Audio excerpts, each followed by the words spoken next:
un sacerdote que aprecio mucho y que él es el responsable de la Catedral de Ciudad Juárez en México. Recientemente tuvo un tweet en Twitter que fue muy simpático, ¿no? Y que generó mucho comentario.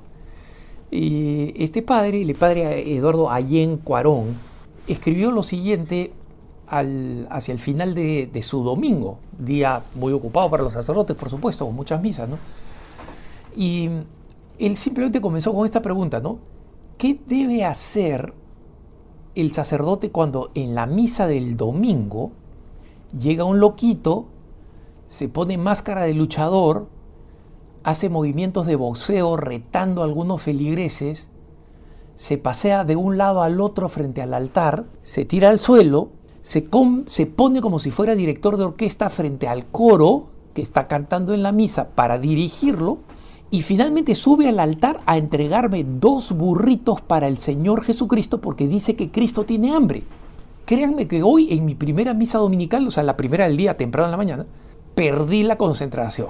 Y claro, ¿cómo no va a perder la concentración? Por más habituado que sea un sacerdote, esta es una joya memorable, ¿no? O sea, el loquito entra, se pone su máscara pues de 1000 máscaras, de Blue Demon, ¿no? De Huracán Sánchez, de un cachacanista, y se pone frente a los feligreses, a ver, ¿no? Haciendo sombras de box. Y después de eso se echa al suelo y luego se pasea de un lado frente al altar, es decir, se va adelante, ¿no? Y se va de un lado al otro, de un lado al otro. Y claro, en ese ir de un lado al otro, con su máscara, se detiene frente al coro, que normalmente está cantando en un lado pues, del altar, ¿no? Y él comienza a ser pues el Bert Baccara, ¿no? El director de orquesta del coro de la catedral, ¿no? Moviendo los dedos. Y finalmente, miedo, porque algunos de estos loquitos, especialmente uno que tiene máscara de cachascán, puede ser violento, ¿no? Entonces ahí creo que los varones que estaban en primera fila se quedaron un poco dormidos, porque yo hubiera ido a agarrarlo al loquito con la mayor delicadeza posible, pero con claridad, ¿no? Por temor a que no se acerque al sacerdote. Y efectivamente se acerca al altar y le da, como dice el padre Allén Cuarón, 2 burritos, ¿no? Para aquellos amigos de América Latina que no están familiarizados, el burrito es un taco mexicano un poco más gordo, con más relleno, ¿no? Y envuelto como un tubo. Mis hermanos mexicanos, que son unos puristas, ya sé que van a decir, Alejandro, un taco es un taco, un burrito es un burrito. Perfectamente. Pero entiéndanme ustedes que estoy hablando a gente que como yo en algún momento no sabía lo que era un burrito, ¿no? Entonces los tacos son mucho más populares, ¿no? Los tacos mexicanos son más conocidos en el mundo y en América Latina, ¿no? Entonces, pero miren ustedes cómo esta situación que comienza un poco tensa con alguien pues poniéndose una máscara de cachascán y haciendo sombra ante los feligreses, a ver quién me busca la bronca, termina con este gesto de ternura. Tengo estos 2 burritos porque el Señor Jesús tiene hambre, ¿no? Porque el Señor Jesucristo tiene hambre. Aunque ustedes no crean, por más que esta historia sea un poquito bizarra, ¿no? Muestra la belleza de la iglesia, de nuestra iglesia, ¿no? Porque nosotros sabemos y muchas veces hacemos broma de que mucha de la gente que a veces encontramos en nuestras parroquias son gentes un poquito peculiares. A veces eso nos molesta, me molesta a mí también, se los digo, ¿no? Pero cuando nos ponemos a pensar con un poquito de distancia y con el humor con que el padre Allén Cuarón lo comparte, porque además le hicieron preguntas ahí en Twitter, en su hilo, pusieron, padre, ¿qué hizo con los burritos? La gente curiosa le dice, padre, ¿qué hizo con los burritos? Entonces dice, se los diga a la religiosa que me estaba ayudando en la misa, ¿no? Supongo que se los habrá llevado a su comunidad, ¿no? O de repente la monjita se lo comió en el camino, Dios sabe. Pero el hecho es que si nosotros lo tomamos con un poco de distancia, nos damos cuenta que mucha de esa gente no tiene otro lugar, hermanos. no tiene otro lugar donde sea recibida sin agresividad. Póngase a pensar que este hermano con sus problemas entra a un centro comercial. ¿Cuánto tiempo le toma a la seguridad del centro comercial para sacarlo? Y probablemente no a las buenas. O cualquier otro ambiente, si se para en el teatro y hace una cosa así, o sea, estas personas encuentran acogida en el templo, y no digo que en el templo hay que dejar que pase esto, insisto, ¿no? O sea, cuando un parroquiano se da cuenta, porque a veces gente que ha subido al altar para hacer locuras malas, para ser agresivo, para golpear al sacerdote.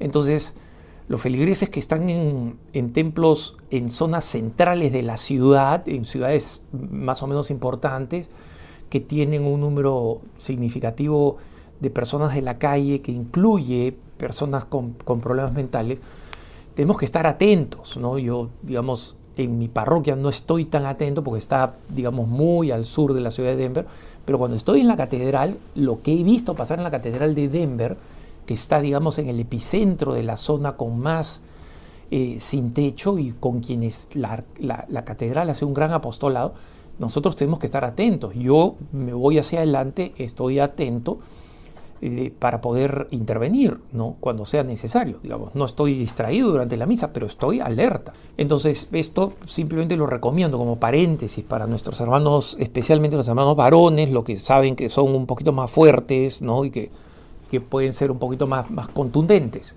sin necesidad de ser violentos, pero siendo firmes, ¿no? Y yo creo que si nosotros pensamos no tanto en las circunstancias del templo, sino en general de la parroquia, nos vamos a dar cuenta que alguien una vez me decía, oye, ¿por qué esta parroquia atrae tantos loquitos? Es una parroquia en Lima, ¿ok? ¿Por qué esta parroquia atrae tantos loquitos? Y un sacerdote que estaba de visita le decía, no esta parroquia, prácticamente cualquier parroquia. Y el sacerdote le decía con una tremenda paz interior, diciendo, mira, porque nadie se va a compadecer de estas personas.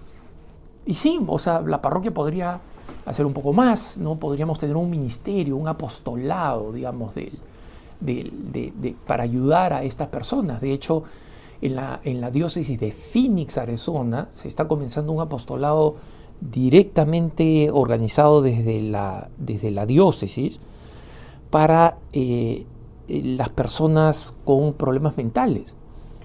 Y esta es una razón, tiene una razón muy, muy especial. El obispo, que es nuevo, viene de una familia numerosa, de origen irlandés, 7 hermanos, y 4 de ellos en su familia se han suicidado.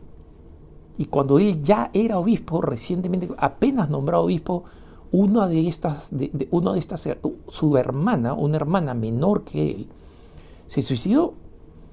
Entonces esto hace al obispo particularmente sensible para decir, bueno, vamos a tener un lugar, vamos a tener un apostolado, un ministerio donde podamos ofrecer consejería, una consejería inicial, que un grupo de la gente de la parroquia sepa distinguir, ok, ¿cuál es la diferencia entre una persona psicótica? ¿Cuál es la diferencia con una persona bipolar, con una persona neurótica, con una persona que está bajo el efecto de drogas estimulantes? Es decir, no para que ellos pretendan ser o reemplacen a los especialistas, sino para que sepan hacer un discernimiento más o menos rápido y sepan cómo derivarlos, ¿no? Cómo atenderlos, cómo acogerlos y cómo derivarlos a un buen profesional que pueda ayudarlos seriamente. Ese es, digamos así, el objetivo. Entonces, en una situación como esta, esa ya sería, digamos, una evolución de lo que ya las parroquias usualmente hacen, que es esta acogida donde todos son bienvenidos acá, todos somos bienvenidos. A veces nosotros no nos damos cuenta, como digo, o creemos que ese es un error, un defecto, un problema, y no lo es, hermanos. Es un lugar donde nosotros podemos acoger a la gente y mostrar que nuestra comunidad parroquial, con todos sus defectos, nuestra parroquia con todos sus defectos, sigue siendo un lugar donde viene gente sabiendo, con la alta esperanza de encontrar quien los acoja. Este loquito del que habla el padre Allén Cuarón, este hombre de Dios, pudo haber ido a cualquier otro lado un domingo temprano en la mañana, porque todavía hay discotecas que están abiertas, ¿no?, para el after party que le llaman. Todavía hay un montón de lugares donde podría ir, o entrar a una panadería, ¿no?, donde la gente está en fila para comprar tortillas o pan o lo que sea. Y nada de eso pasa, ahí no lo van a recibir. Y es probable que lo zarandeen, lo sacudan, hasta lo golpeen. Entonces, no estoy haciendo ningún elogio, digamos, de los actos inadecuados en el templo, por favor. Creo que eso queda claro, porque la mayoría de ustedes no me está escuchando por primera vez. La mayoría de ustedes me han escuchado por un buen tiempo y saben mi insistencia en la necesidad de la bella liturgia y las misas bien celebradas y el ambiente sagrado de los templos profundamente respetados, ¿no? Pero lo digo para que no toda nuestra percepción de nuestras parroquias, con todas sus pobrezas, sus limitaciones, sea una perspectiva negativa, porque aún así sigue siendo una comunidad de personas que tratamos de llegar al Señor, tratamos de ser santos, tratamos de ser fieles a la gracia que recibimos a través de los sacramentos, y eso por lo menos nos hace ser acogedores, aunque sea en algunas circunstancias. Y por eso tenemos que dar gracias a Dios, y por eso también tenemos que ser más deliberados todavía en que ese poder de la acogida, ese don de la caridad, se difunda más, crezca más, sea más orgánico, mejor organizado, para que sea más eficaz en expresar el amor de Dios a todos los hombres a través de nuestras pequeñas o grandes parroquias. Que tengas un buen día.